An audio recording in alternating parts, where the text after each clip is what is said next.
We saw a lot of things to do with the water-soluble vitamins and the fat-soluble vitamins. Looking at the water-soluble vitamins, basically the B complex vitamins that support us in metabolism, and the ascorbic acid or the vitamin C. And also we understood the importance of these water-soluble vitamins, but also we appreciated the fat-soluble vitamins, vitamin A, vitamin D, and vitamin E, which are the tocopherols, and vitamin K. We understood key terms to do with what the functions of each, but really we saw that most of them basically help us. These micronutrients help us in metabolism and also normal functioning of the body. Right, we looked at a number of clinical consideration and also the pharmacokinetics of these different vitamins, the vitamin E, which are the tocopherols. We saw a number of ways in which they act as the antioxidant properties that prevent the free radicals from accumulating within the body, leading to damaging of the cells and also mutations that could end up leading to cancers and etc. And vitamin K, I remember we talked about its deficiency leading to coagulation disorders and also hyperthrombinemia. I should say.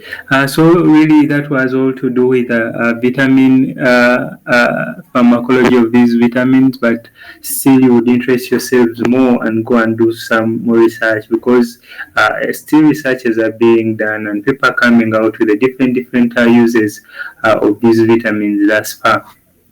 Right, so today we are going to be looking at nutraceuticals. You could call them nutraceuticals or nutraceuticals, depending on your pronunciation, but really we are going to be looking at nutraceuticals today.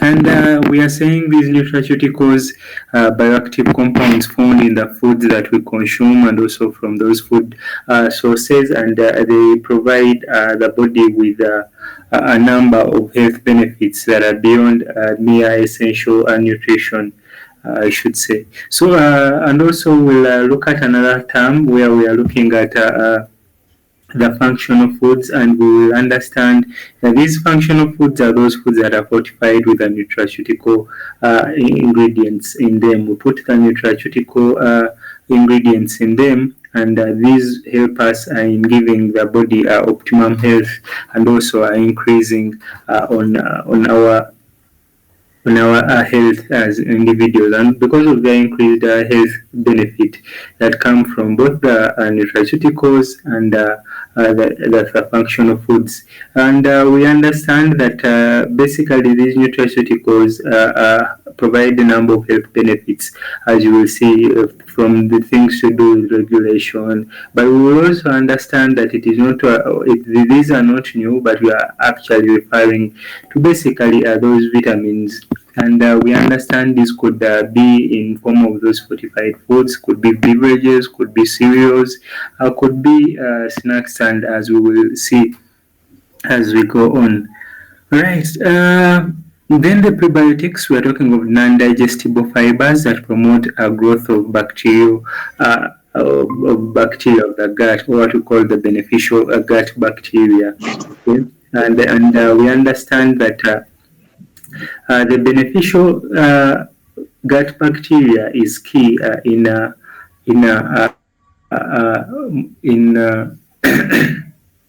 we are saying that the beneficial bacteria of the gut is a key in helping us with metabolism, and also it is key in overall health well-being, things to do with the integrity of the colon, and this helps us in breaking down some of those complex carbohydrates that we could not be able to digest on our own. But we will also see that it helps us in metabolism of those vitamin K, I think it is vitamin K and vitamin D, but also it plays some roles in the immune function. So those are the beneficial gut bacteria, like I had told you about.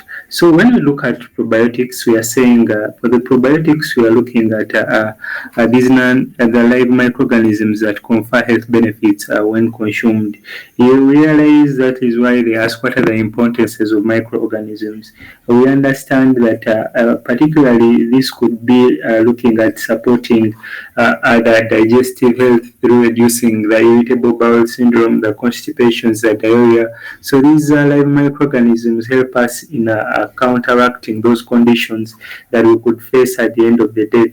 So what are those common strains? As we will see, these are the things that you could get from pickled vegetables, fermented bean paste, kefir, buttermilk, and soy sauce.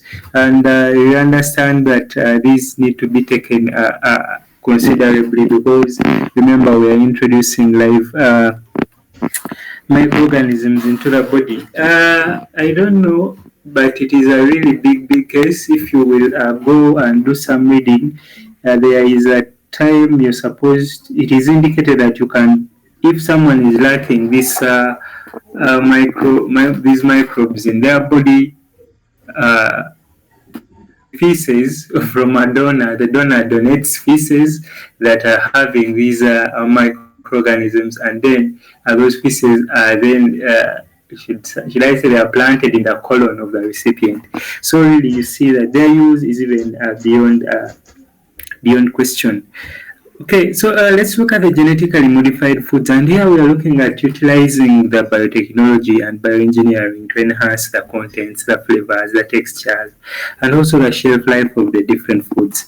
And the texture, the nano food, we are looking at those nanotechnology. When we talk of nanotechnology, we are looking at that technology that is in those nano, in the nano or in the quantum realm where we are not seeing so much of what is taking place, but failure for you to see something, that doesn't mean that thing is not happening. So that's when we come to the nano space, and you understand that there is a lot of information that is out there that's prompting researchers to do more research on these. Right. Then medical foods, we are looking at food formulated to be consumed or administered entirely under the supervision of a physician and intended for specific dietary management of a disease condition. Also, due to a distinctive dietary requirements that that person could be having. Right, then now let's look at the dietary supplements. Here, when we talk of dietary supplements, we are looking at that product that is intended to supplement the diet, and it bears more or one or more of the following ingredients. For example, the micronutrients, we have the vitamins, we have the minerals, we have the herbs. Or for the botanicals, we have also the amino acids and also concentrate, metabolites, extract, and also it could be a combination of all the above that have been listed. So that's when we get the dietary supplements, and these dietary supplements are given to people who are anorexic, people who want to gain weight, and etc., or people who are having that specific deficiency. For example, if someone is having a scurvy, maybe we could no sorry if someone is having iron deficiency anemia, maybe we could indicate folic. Right. Or we could actually even indicate the iron supplements themselves along with folate. Right. So for the classification of these nutraceuticals, we're looking at the vitamins, and we are saying these are essential nutrients that are critical for metabolism and overall health. Basically, this we've been singing since we started engaging on the role of vitamin D, on the role of vitamin B on metabolism, on the role of vitamin D on bone health, on the role of vitamin C on preventing scurvy and etc. Right, and for the minerals, we are looking at these as inorganic compounds that are essential for physiological functions of the body. Then here we also are having an interesting definition of phytochemicals. Okay, so what do phytochemicals do? Phytochemicals, these are plant-derived compounds such as with antioxidants and anti-inflammatory and other health promoting properties. Usually these are found in plants, and they have potential effect on helping the humans, and also they are responsible for most of those colorings on the plants. Okay, yeah, and things to note, you will understand that they are flavonoids. This is where we get the carotenoids that are found in the tomatoes and the sweet potatoes. I think you've seen those, and also other leafy greens. And you remember what the carotenoids do? They synthesis to help us get vitamin A out of them, right? Yeah, then also we have the alkaloids. These help us in stimulating those calming effects, things that we find in coffee, things that we find in tea, so that when a person takes the tea or when a person takes the coffee, they feel relieved, they feel calm, and all these increase day-to-day lifestyle of individuals. Right now, let's look at the omega fatty acids, and I think you have heard of these ones very much. That they are the ones that people are pushing more on the front line. These are essential fatty acids with inflammatory and cardiovascular importances. We are looking at a group of these polyunsaturated fats that are important to human health and playing.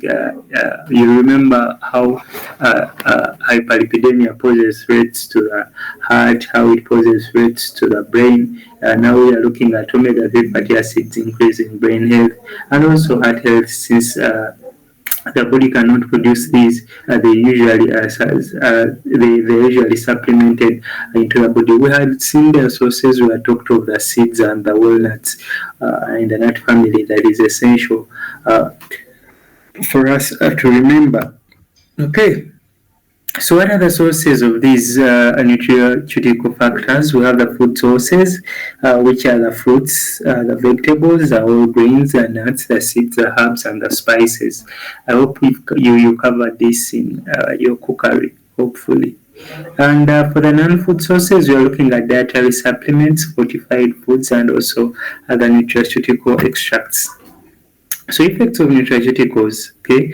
When people use these nutraceuticals, we look at enhanced absorption of the vitamins, minerals, and other bioactive compounds that are essential for day-to-day activities within the body, and also neutralizing the free radicals to prevent oxidative damage. This we have always been talking about it, and also influencing gene expression to promote health and longevity, and also being able to lower the cholesterol levels, reducing blood pressure or hypertension, and this in its own way will improve the heart health of the individual. Right, so what are the examples? And these are grouped by their mechanisms of action. We have the anti-cancers or the anti-cancer developing. They are there, the lutein, the carnosol, the alpha-tocopherol, the disulfide, the limonene, the CLA, the Y-tocopherol, and the tocotrienol, etc. Then we have basically, if you look at this column of the anti-cancers, you will see that there is lactobacillus acidophilus, which is a bacteria on its own. Like I said, they are different. So some of them will be acids, some of them will be microorganisms. As we had, we were looking at then the probiotics, the prebiotics, and etc. The functional foods. Okay, we are also looking at glucan, beta glucan, and also the tocotrienols. We are looking at the tannins, and I hope we all know where we get the tannins from. But also we are looking at the polyunsaturated fatty acids, the pectin, and really all these polyphenic compounds that are found in many seeds, etc. Provide those various uses or importances to individuals. All right. Really, these are more lists, so you could interest yourselves and be able to pick out a few. Because if someone could ask you on the anti-cancers, on the positive influence of the blood lipid profile, on the antioxidants, the anti-inflammatory or on the osteogenic or bone protective, where we have the soy protein, we have the calcium, the casein that is found in milk, and also the casein phosphopeptides, etc. The dietary supplements, we are looking at an evolution of dietary supplement use from ancient civilization. The first civilization that is talking of supplementation. Supplementation has been here and it has been an oversight by regulatory agencies to ensure its safety and quality and efficacy. Really here in Africa, once you pay the regulatory body, for example, here in Uganda, we have the National Bureau of Standards. Is it National Bureau of Standards? Something like that. They give you the Q mark, they give you the S mark, but of late we are seeing a number of okay, we don't want to argue with them, but we are seeing a number of products that are on market that are addressed as supplements, but then the general public is not aware, and I don't know whether various research has been done on this. You just imagine someone selling to you a drug or a supplement that cures 7 diseases or 20 diseases. It is very rare for that drug to have all those active ingredients all bound in one. But someone will come selling to you something that cures 200 diseases and he is selling it cheaply. Trust me, pharmaceutical companies are all about making money, right? So if someone is coming to sell to you something that cures more than 10 diseases, even if it's only 5, trust me, they will be selling that thing very expensive. But really here in Uganda, everyone is living their own life. Right. So safety and efficacy, we are looking at you being able to ensure that dietary supplements that are safe and effective through rigorous testing and research. This is what I had said. No doing the quackery in medicine for things that you do not know about. It is okay. You people are not saints, or you're not angels, or you're not God, right? So you will always have something that you don't know, but you're willing to learn. So that is why you need to always invest in yourself.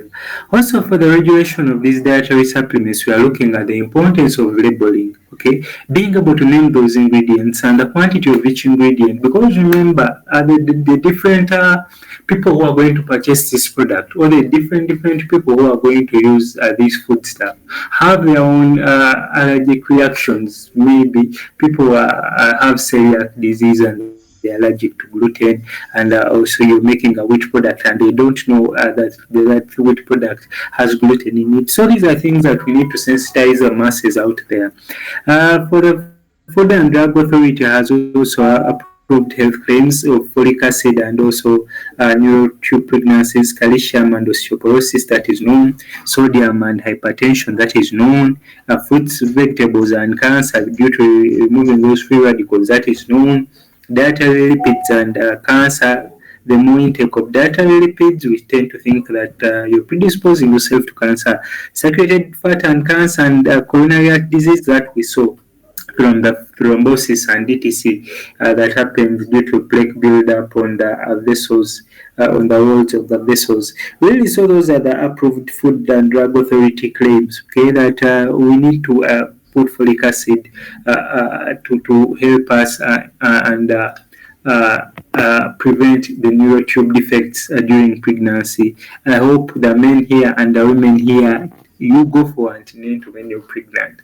Okay, the men take their women to antenatal, and also the women, if the man is not around, now you're not doing it for your man, you're doing it for your baby. So you take your baby for antenatal. And let's be champions in this. For things that we can prevent, like neurotube defects, we shouldn't be suffering with them if the information has already been done research on. For calcium and osteoporosis, that we said that at a later time you won't be able to take in as much calcium. So these are the times that you need to take in a lot of calcium when your bones are still when your body is able to take in a lot of calcium. So we talk of at high sodium and its role in hypertension that we saw when we were looking at the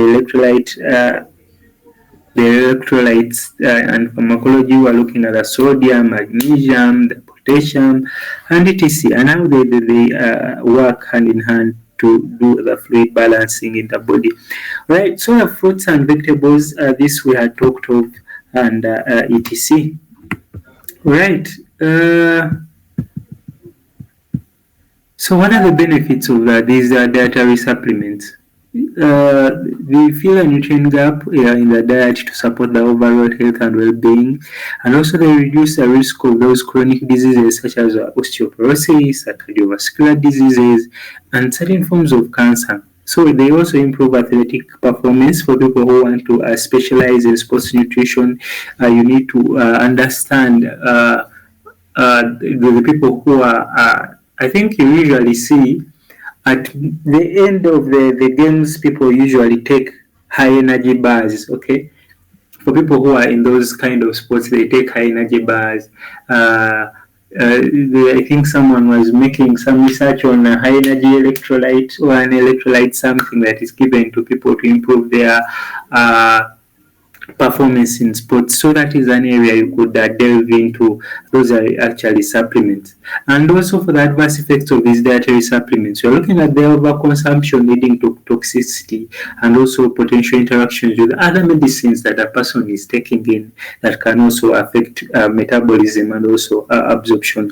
We are also looking at it being a risk to contaminate, risk of contamination with harmful substances such as the heavy metals, the lead, the pesticides, the microbial pathogens.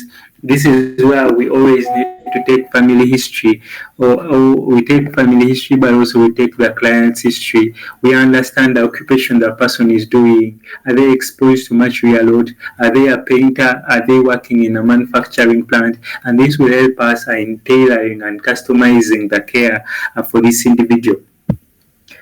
Sorry. Right.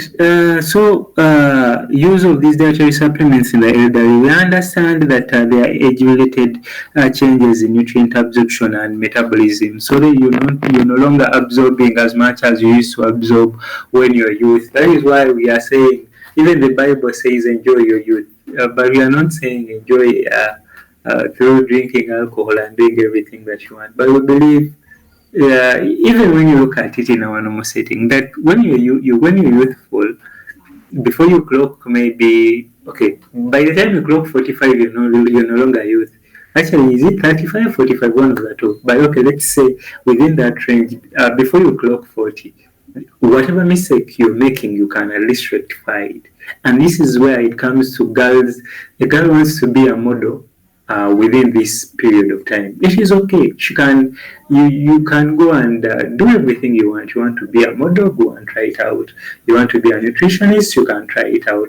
Right now, you even still have time to leave nutrition and go and do medicine.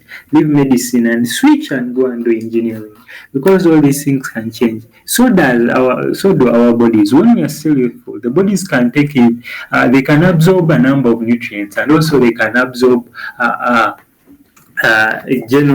generally good amounts of these particular nutrients and etc.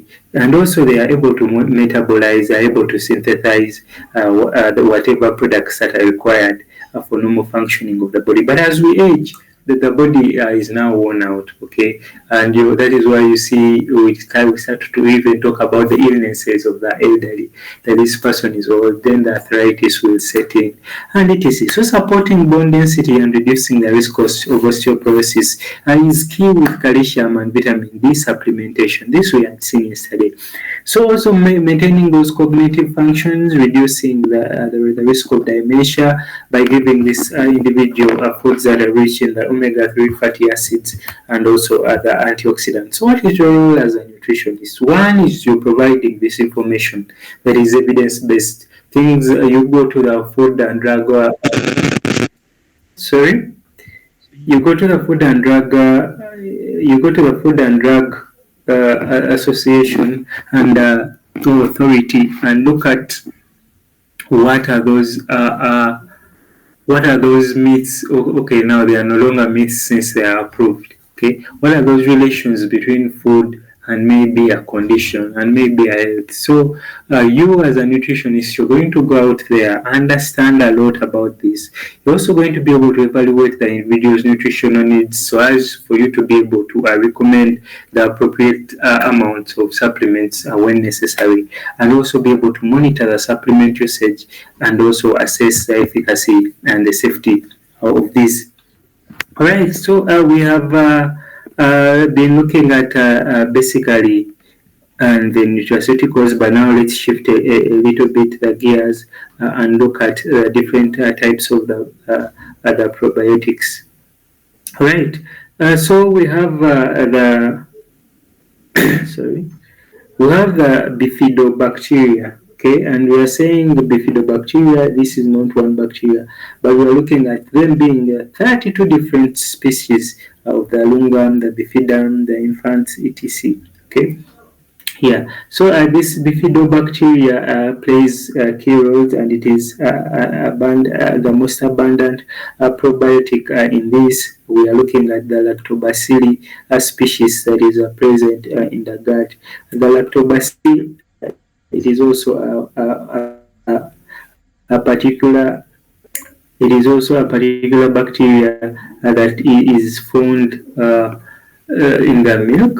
Yeah, he is the one that is responsible for making milk go bad. Okay, so like we had said that this bifidobacteria is more into the large intestines, and it is a component of that microbiota that is in both infants and adults, and it plays major roles. One is due that, remember we had talked about the breaking down of those complex carbohydrates, and also help us in the nutrient absorption, but also there are some issues to do with the immune system, and it plays this role by interacting with those immune cells that are producing the antimicrobial compounds. Okay, and also these help us in regulating and also preventing harmful substances from entering the bloodstream. So they seal off the wall of the colon or the large intestine, I should say. Then the Saccharomyces boulardii, these are non-colorizing yeast, and they need repeated administration, and they still also their action is in line with the large intestine. So, what are the ideal properties of these probiotics? Sorry, they should be non-pathogenic and non-toxic to the host. So, if there are chances that they are going to cause toxicity, then that is not a probiotic. They should be antagonistic to pathogens. Okay, yeah, they shouldn't be friends with pathogens. They should be enemies of pathogens.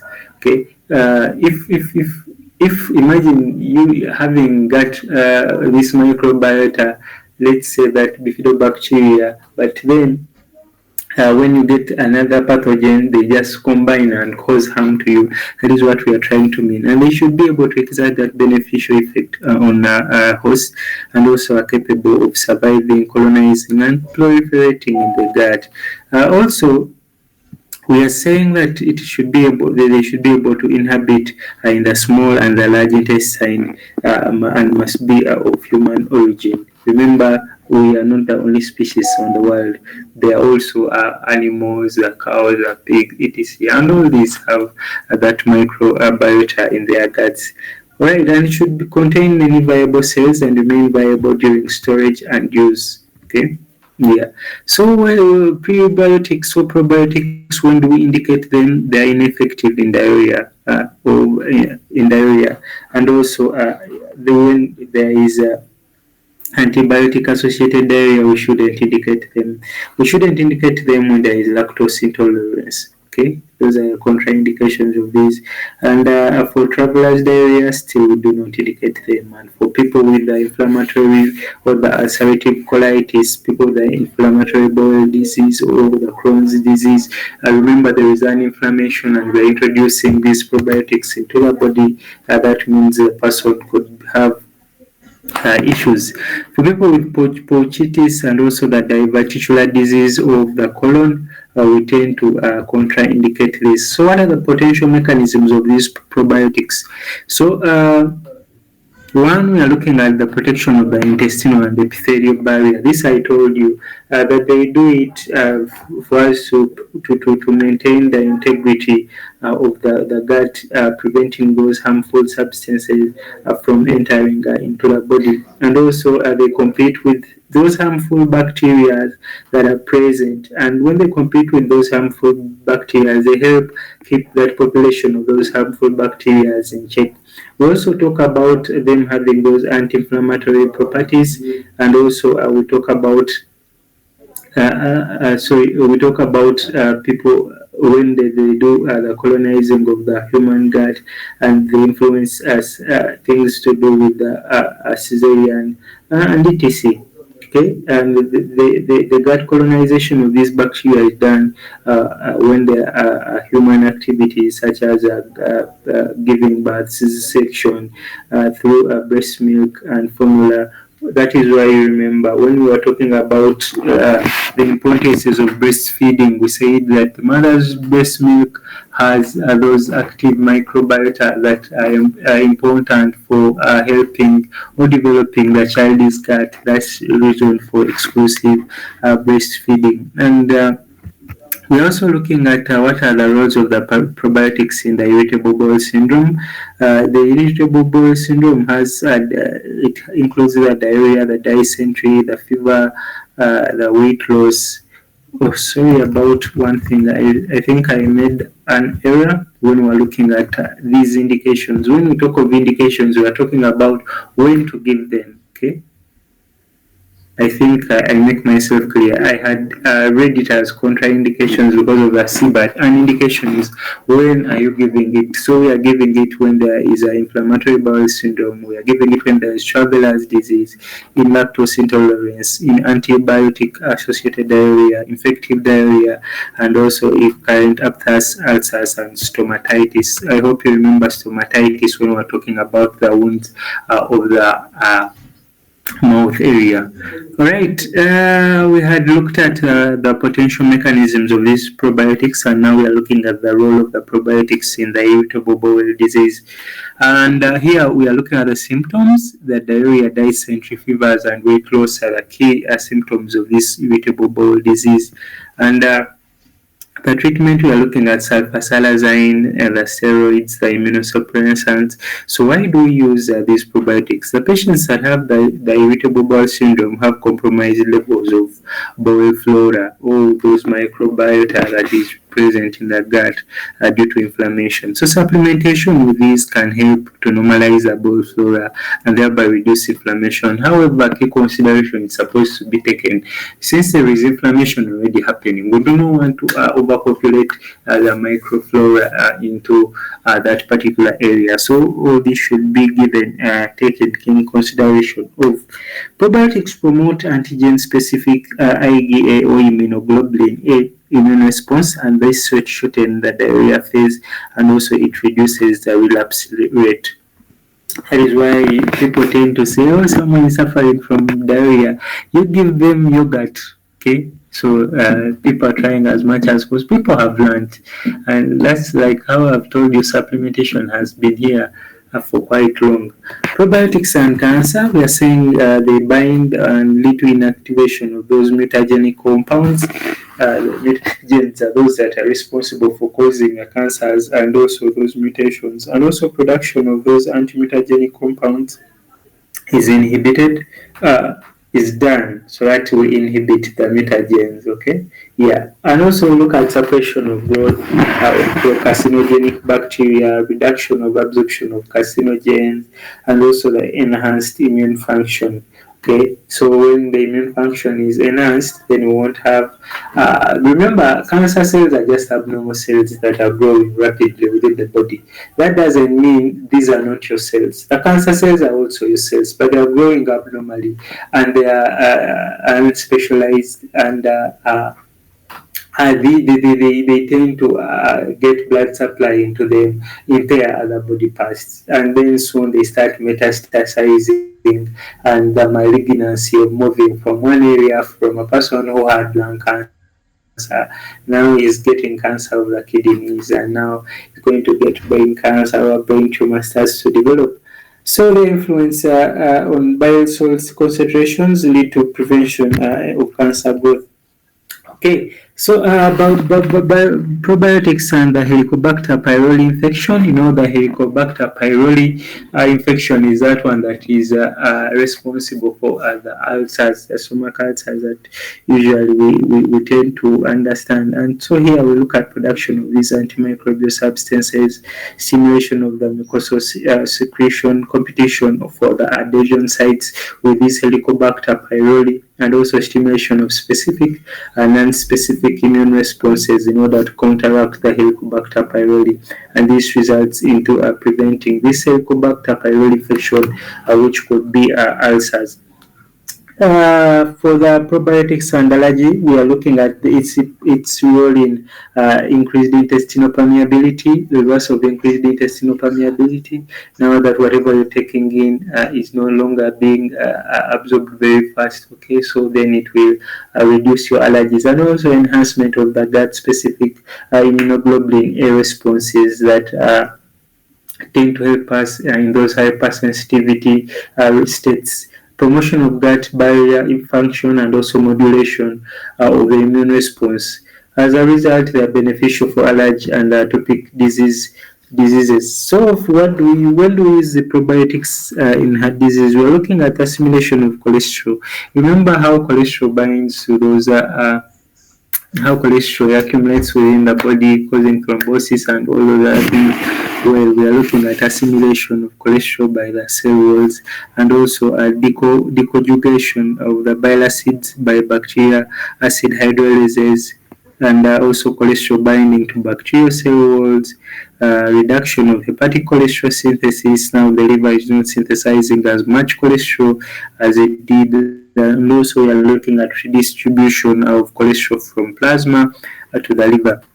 And bacterial production of short chain fatty acids. As a result, we are looking at it reducing the cholesterol levels in blood. As such, it will help us and increase on cardiovascular health or heart health. For probiotics and skin care, in the skincare products, we are looking at balancing the internal digestion and stabilizing the microflora. There is some interesting things that women are willing to do to look nice.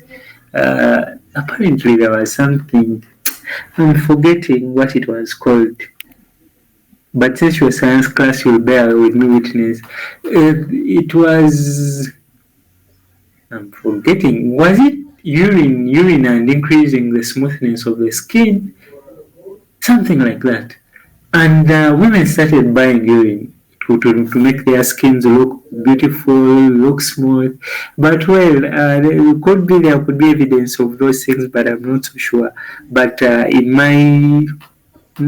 my conservative kind of way, there is no way I let urine or an excrete come closer to my skin unless maybe we are on a ward and someone is vomiting or someone is urinating and I happen to pass by, or otherwise when we are in an accident. But otherwise, you voluntarily using urine on your face, a lot of hygienic questions we could ask there. Yogurt increases probiotic strains in the skin and also protecting it from environmental stressors, and also smooth skin, and also improving moisture retention of the skin.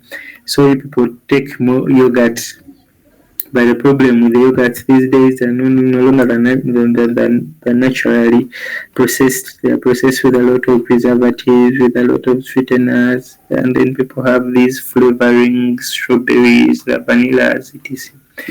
That could cause us issues. The properties of probiotics, they should be of human origin. They should be resistant to the upper GI tract secretions, such as the HCl, adherence to human intestinal cells, be able to colonize the human intestinal tract, and also be able to produce antimicrobial substances. As a result, these are safe and effective. We look at safe and effective clinical use. So what are the claims for probiotics? We are looking at increased resistance to infection. People tend to say that when you're taking these probiotics, maybe you stand chances with we will counteract the infections that you could be facing. And also, we're looking at the decrease in the duration of diarrheal disease. We are also looking at being able to stimulate immunity and also modulate cytokinin gene expression, and also stimulating phagocytosis. You know, when we talk of phagocytosis, that is uh, when our white blood cells are engulfing a particular germ, that is phagocytosis. Beneficial effects of the blood pressure, we are looking at serum cholesterol, diabetes mellitus, and also lactose digestion and allergies. All these can be counteracted if we are taking in probiotics, and also regression of tumors and also reduction in carcinogens. So lastly, we're looking at the multi-probiotics and the probiotic foods. We are seeing the research emerging on potential health benefits of the multiple probiotic strains as health supplements. Examples include the multibiota, the acidophilus pals, the chiodophilus, and then also we have the Simprove live activated probiotic. So really friends, today we have been basically looking at the nutraceuticals, and from the nutraceuticals we started with the functional foods, the prebiotics, the dietary supplements. We've looked at the effects of the nutraceuticals, understood the different things they do in anti-cancer, antioxidant activity, anti-inflammatory activity. Then we've looked at the dietary supplements and when should they be given. We've looked at the Food and Drug Authority approved health claims, the folic acid, the calcium and osteoporosis, sodium and hypertension. I think we should also add potassium around that angle, things to do with the dietary lipids and their cause of cancer, saturated fats and cholesterol with the heart disease. Sparing benefits of the dietary supplements, we are looking at them fulfilling what we are unable to take in orally or enterally, and looking at the adverse effects if these could lead to toxicity if taken without consideration. And also we are looking at the use of these in elderly, having understood that the elderly are no longer metabolizing at the same rate that they were metabolizing when they were younger. So we are tending to, as much as possible, try and improve their lives through giving them these different supplements. And for your role, we are looking at you being able to do the assessments and you being able to gather all that information and knowledge to deliver it to those individuals so that they can make informed choices. We've looked at the probiotics and those that are being ideal, the prebiotics, and when should they be used, when not to be used. We have looked at them and allergy. We have looked at probiotics and their role in heart disease, where they are binding the cholesterol binding to cell walls and also reducing the hepatic synthesis, so the liver synthesis of the cholesterol. And also we've looked at the skin care. We looked at their properties being from the human origin, and also we are saying there are a few claims of decreasing the duration of the disease, regression of tumors, and reduction in carcinogens. And also we have looked at various researches that are coming to support these multi-probiotics and all those probiotic foods. So friends, I believe that this brings us to the end of our engagement today. Unless there is something, I beg to end here for this evening.